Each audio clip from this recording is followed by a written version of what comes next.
ये कहानी एक ऐसी औरत के ऊपर आधारित है जिसका पति जंग में घायल हो जाता है और फिर वो अपनी पत्नी की पर्सनल जरूरतों को पूरा नहीं कर पाता, जिस वजह से वो औरत अपने ही नौकर के साथ अपनी जरूरतों को पूरा करती है। अब इसके बाद कहानी में आगे क्या होता है ये हम आज की इस एक्सप्लेनेशन में देखने वाले हैं। पर दोस्तों उससे पहले अगर आपने मेरे दूसरे चैनल को अभी तक सब्सक्राइब नहीं किया तो प्लीज उसे भी जल्दी से सब्सक्राइब कर लीजिए। वहाँ पर मैं इससे भी तगड़ी तगड़ी मूवीज को एक्सप्लेन कर रहा हूँ। तो चलिए अब बढ़ते हैं एक्सप्लेनेशन की तरफ। फिल्म का नाम है लेडीज चैटरलीज लवर और ये फिल्म 2015 में रिलीज हुई थी। मूवी की शुरुआत में हम कुछ लोगों को देखते हैं जो एक खदान में काम कर रहे होते हैं। तभी अचानक वहाँ एक धमाका होता है और ओलिवर नाम का एक आदमी जो उस खदान में काम करता था वो उनकी मदद के लिए भागता है और लोगों को बाहर निकालता है। पर उनमें से टेडी नाम के एक आदमी की मौत हो जाती है और उसकी डेड बॉडी को उसके घर पहुंचाया जाता है। इसके बाद एक पार्टी में हम कोनी नाम की एक खूबसूरत लड़की को देखते हैं। तभी उसके पास एक आदमी आता है जिसका नाम क्लिफर्ड चैटरली था और वो बहुत अमीर था। अब कुछ देर तक बातें करने के बाद वो दोनों एक दूसरे से इम्प्रेस हो जाते हैं और साथ में डांस करने लगते हैं। लेकिन कोनी के दोस्त डंकन को ये बिल्कुल भी पसंद नहीं आता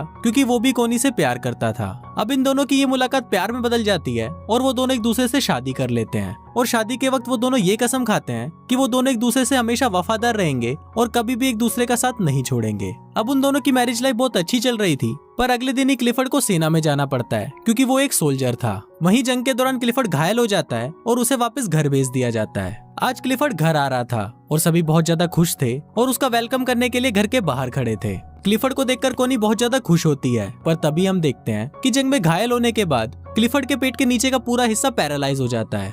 अब क्लिफर्ड अपनी हालत से लाचार था और वो सबको थैंक यू बोलकर अंदर आ जाता है। वहीं कोनी क्लिफर्ड को जिंदा देखकर खुश तो हो रही थी पर वो भी अंदर ही अंदर बहुत दुखी थी। उनकी खुशियों भरी जिंदगी में कभी ऐसा मोड़ भी आएगा ये किसी ने सोचा नहीं था। इसी बात से दुखी होकर क्लिफर्ड खुद को मारने की कोशिश भी करता है पर तभी कोनी उसे रोक लेती है और वो उसे विश्वास दिलाती है कि वो हमेशा उसके साथ रहेगी। अब इसकी दूसरी तरफ हम ओलिवर को देखते हैं जो अपनी मंगेतर को लेटर लिख रहा होता है। इस बार ओलिवर किसी खदान में काम नहीं कर रहा था बल्कि इस बार वो जंग में था। कुछ दिनों बाद जब ओलिवर अपने घर आता है तो वो अपनी मंगेतर को किसी दूसरे आदमी के साथ देख लेता है और वो उससे बिना मिले ही वहाँ से चला जाता है। कुछ दिनों बाद ओलिवर काम मांगने के लिए क्लिफर्ड के पास जाता है। फिर जब क्लिफर्ड उससे बात कर रहा होता है तब उसे पता चलता है कि ओलिवर जंग में उसी के अंडर काम कर रहा था। क्लिफर्ड इससे काफी इम्प्रेस होता है और वो ओलिवर को उनके पक्षियों का ख्याल रखने का काम देता है।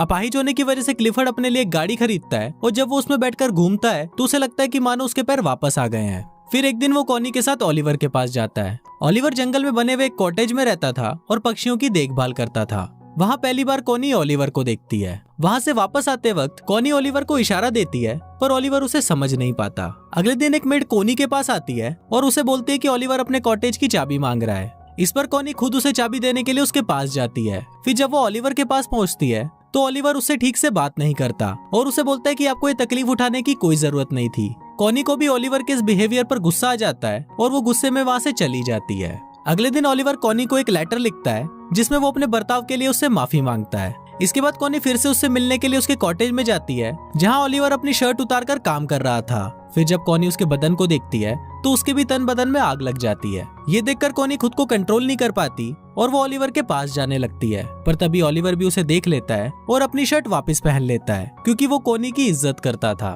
कोनी को वो जगह बहुत पसंद थी इसलिए वो ओलिवर को बोलती है कि मैं हर रोज यहाँ पर पेंटिंग करने आऊंगी। इस पर ओलिवर उसे बोलता है कि मैं ये जगह आपके लिए साफ कर दूंगा और मैं किसी और जगह चला जाऊंगा। कोनी उसे बोलती है कि तुम्हें कहीं भी जाने की जरूरत नहीं है और तुम मुझसे इतना भाग क्यों रहे हो। यहाँ कोनी ओलिवर से गुस्सा हो जाती है और वहाँ से जाने लगती है। लेकिन तभी बारिश आ जाती है इसलिए वो ओलिवर के साथ उसके कॉटेज में चली जाती है जहाँ वो दोनों आग जलाकर खुद को गर्म करने लगते हैं। पर तभी ओलिवर वहाँ से उठ जाता है क्योंकि वो कोनी के इरादे समझ रहा था। कोनी उससे पूछती है कि तुम मुझसे दूर क्यों भाग रहे हो तो ओलिवर उसे बोलता है कि मैं तुमसे दूर नहीं भाग रहा, बस मैं डर रहा हूँ क्योंकि अगर क्लिफर्ड को हमारे बारे में पता चल गया तो मेरी नौकरी चली जाएगी। अब क्योंकि ओलिवर ने कोनी को गर्म करके ठंडा ही छोड़ दिया था इसलिए वो वहाँ से अपने घर चली जाती है। एक दिन कोनी क्लिफर्ड को बोलती है कि मुझे बहुत अफसोस है कि हमारा कोई बच्चा नहीं है। इस पर क्लिफर्ड उसे बोलता है कि मैं बहुत कोशिश कर रहा हूँ और वो अपने शरीर को ठीक करने के लिए उस पर करंट के झटके देने लगता है। क्लिफर्ड दर्द से बहुत चिल्ला रहा था और फिर जब आखिरी में कोनी से उसका दर्द देखा नहीं जाता तो वो क्लिफर्ड को रोक देती है। अब क्लिफर्ड इस काम में नाकाम हो गया था इसलिए वो रोने लगता है। अब इसके अगले दिन कोनी जंगल में जाती है और वहाँ पर बैठकर एक डायरी पढ़ने लगती है पर तभी उसे ओलिवर के काम करने की आवाज सुनाई देती है और वो तुरंत उसके पास चली जाती है जहाँ पहुंचकर वो छोटे चूजों को देखती है और उनको देखकर रोने लगती है। उन बच्चों को देखकर वो अपने बच्चे को याद करती है जो शायद अब कभी भी पैदा नहीं होगा। अब कोनी को रोता हुआ देखकर ओलिवर उसके पास आता है और उसे गले लगा लेता है। अब ओलिवर भी कोनी को पसंद करने लगा था, इसलिए वो उसे अपने साथ अपने कॉटेज में ले जाता है, जहाँ वो दोनों घपाघप करते हैं। अब कोनी पूरे दिन ओलिवर के साथ ही रहती है और फिर जब शाम होने को आती है तो ओलिवर उसे घर छोड़ने उसके साथ जाता है।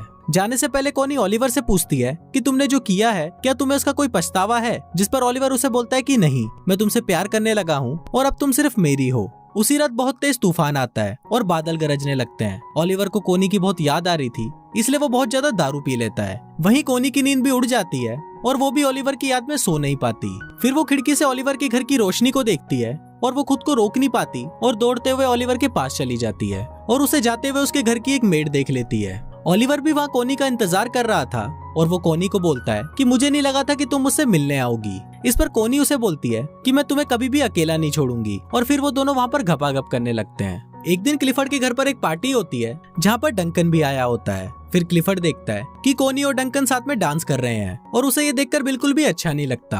अगली सुबह क्लिफर्ड कोनी को बोलता है कि तुम्हारे लिए तुम्हारे पति से ज्यादा इम्पोर्टेंट एक बच्चा पैदा करना है। कोनी हमेशा से एक बच्चा चाहती थी और क्लिफर्ड को लगता है कि इसीलिए कोनी डंकन के करीब जा रही है। पर इस बात से कोनी बहुत गुस्सा हो जाती है, जिस पर क्लिफर्ड उसे कहता है कि उसे इस बात से कोई फर्क नहीं पड़ता कि तुम किसी से भी बच्चा पैदा करो, बस वो बच्चा मेरा होना चाहिए। अब इस बात से गुस्सा होकर कोनी ओलिवर के पास चली जाती है और उसके साथ घपाघप करती है।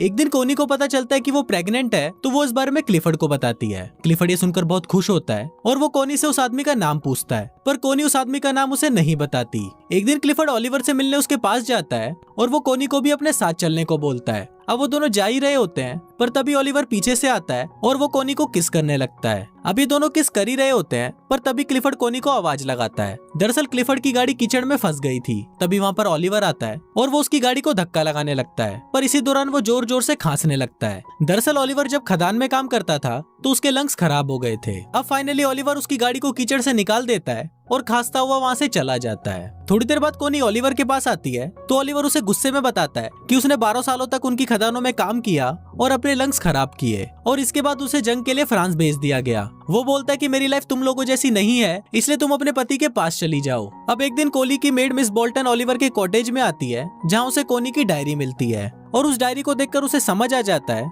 कि कोनी के पेट में जो बच्चा है वो ओलिवर का है। एक दिन क्लिफर्ड आने वाले बच्चे की खुशी में अपने घर पर एक पार्टी रखता है, पर तभी वहाँ पर मिस बोल्टन आती है और वो क्लिफर्ड को बता देती है कि कोनी के पेट में जो बच्चा है वो ओलिवर का है। फिर जब कोनी क्लिफर्ड से मिलती है तो क्लिफर्ड उससे बहुत नाराज हो जाता है। इसके बाद कोनी मिस बोल्टन के पास जाती है और उससे पूछती है कि तुम्हें ये बात किसने बताई, पर इस पर मिस बोल्टन उसे कुछ नहीं बताती। अब कोनी को लगता है कि शायद मिस बोल्टन को ओलिवर ने बताया होगा, पर मिस बोल्टन उसे बोलती है कि उसने उसे कुछ नहीं बताया। अब इस पर कोनी रोने लगती है और वो उसे बोलती है कि मैं ओलिवर से बहुत प्यार करती हूँ। फिर मिस बोल्टन उसके पास आती है और उससे माफी मांगते हुए बोलती है कि जल्दी ओलिवर के पास जाओ वरना तुम्हारा पति उसे मार देगा। ये सुनकर कोनी भागते हुए ओलिवर के आउट हाउस में जाती है और देखती है कि वहाँ पर कोई नहीं था। ये देखकर कोनी रोने लगती है, पर तभी वहाँ पर ओलिवर आ जाता है और उसे देखकर कोनी उसे गले लगा लेती है। इसके बाद हम देखते हैं कि कोनी क्लिफर्ड के घर पर आती है, जहाँ कोनी उससे डिवोर्स मांगती है, पर क्लिफर्ड उसे मना कर देता है और ओलिवर को बुलाने के लिए बोलता है। पर फिर जब ओलिवर वहाँ पर आता है तो वो दोनों आपस में बहस करने लगते हैं और फाइनली कोनी और ओलिवर क्लिफर्ड के घर को छोड़कर चले जाते हैं। उनके जाते वक्त क्लिफर्ड वहाँ पर आता है और वो कोनी को तलाक देने के लिए मान जाता है। अब कोनी और ओलिवर क्लिफर्ड से बहुत दूर चले जाते हैं और हमेशा हमेशा के लिए साथ रहते हैं और कुछ इसी तरह से ये फिल्म यहीं खत्म हो जाती है।